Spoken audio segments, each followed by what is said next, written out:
absolute value equations and inequalities.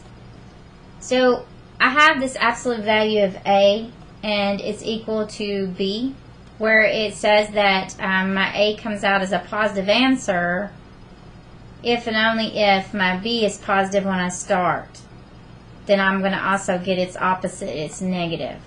So I'm going to explain it better by actually working these out. First things first, let's look at part A right here. I need to make sure that first my absolute value is isolated, meaning it's by itself on either side of the equal sign as long as it's by itself, and it has a positive 1 coefficient on it. So if you notice here, since you don't see nothing in front of this absolute value sign, that means it's a positive 1. We just don't write it. So good. Next, we look at this number on the other side of the equal sign. Is it positive? If it is, we're going to be able to find its opposite. If it's not, and it's a negative answer, well, then there is no absolute value, okay? But if it's 0 here, then we're going to get 1 absolute value answer, okay? So, again, isolate your absolute value. Make sure it's got a positive 1 coefficient on it. Check. Next, look on the other side of the equal sign. Is that number a positive number? If so, we're going to have 2 answers, and we're going to find its opposite. If the number is negative, then we're not going to get an absolute value. If the number is 0, we're only going to get 1 answer, and we're just going to solve for the value, the variable, okay? So let's start this. We see that this is a positive answer, so I'm going to get its opposite. So I'm going to just come over here to the side, and I'm going to write its opposite right quick.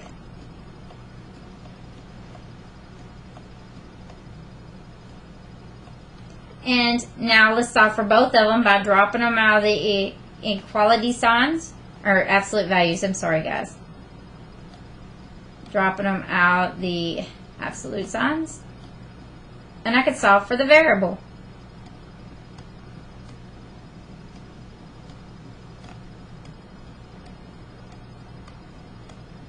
Alright, so let's solve.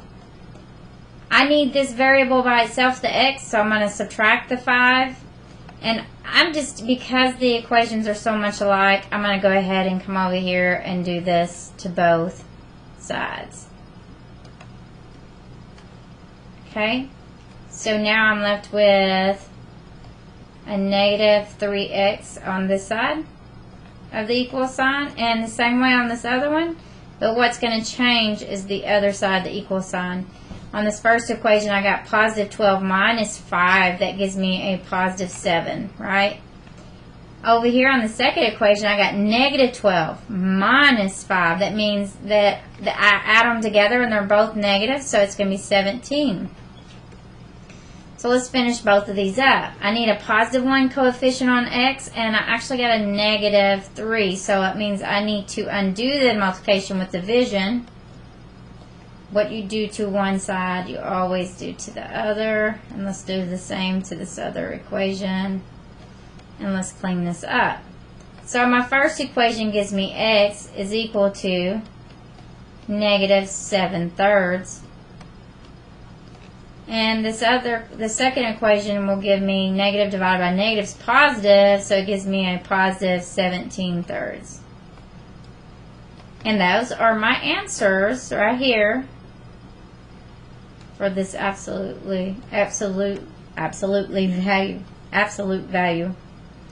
Alright, so let's talk about when there are inequalities of it. Let's solve this one. It's a little bit different. So we have an inequality sign. It's the same thing, same rule. The only difference is the inequality sign, something happens to it. So my first rule I have to look for is my absolute value isolated? Yes, it is. Does it have a positive 1 coefficient? Yes, it does. And I said yes, it is isolated, and I apologize, it is not. Looky there, guys. See how easy it is to do that? It is not isolated.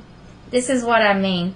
This positive 1, or this negative 1 needs to become a positive 1 right here, right? Because negative plus positive goes to 0, then it will be isolated. So let's add it. But remember, what I did to this side of the inequality sign, I have to do over here.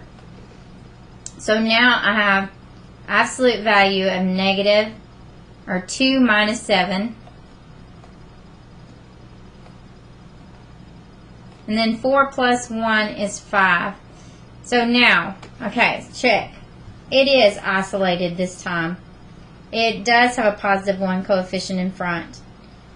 Now I need to look at what's behind it. Right here, this 5. It's a positive 5, so I'm going to get 2 values, right? If it was a negative, I wouldn't. If it's a 0, I'd only get 1 value. But since it is a positive 5, I'm going to get its opposite. So what does that mean? It means that I'm going to have to flip the inequality sign and put the negative on the 5. So anytime you push a negative value through an inequality, it flips. Okay? And then we're going to drop the absolute value signs, and we're going to solve.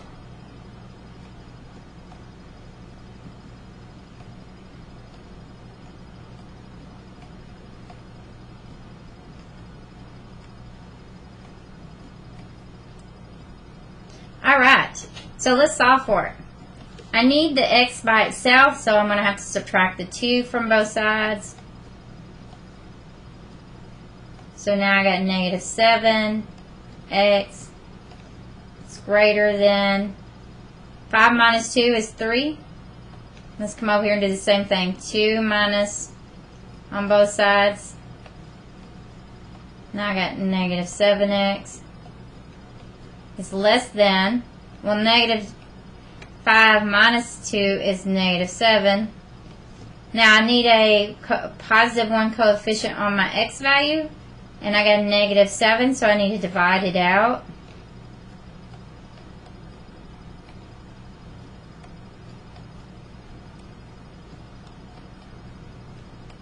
Alright, so negative 7 divided by negative 7 is 1, so I have x. But since I had to push this negative through that inequality, I have to flip it, and now I get a negative 3/7. And over here, again, I divided by negative 7, and since I had to push the negative sign through the inequality, I have to flip it. Negative 7 divided by negative 7 is a positive 1, and these two here are my answers. Thank you.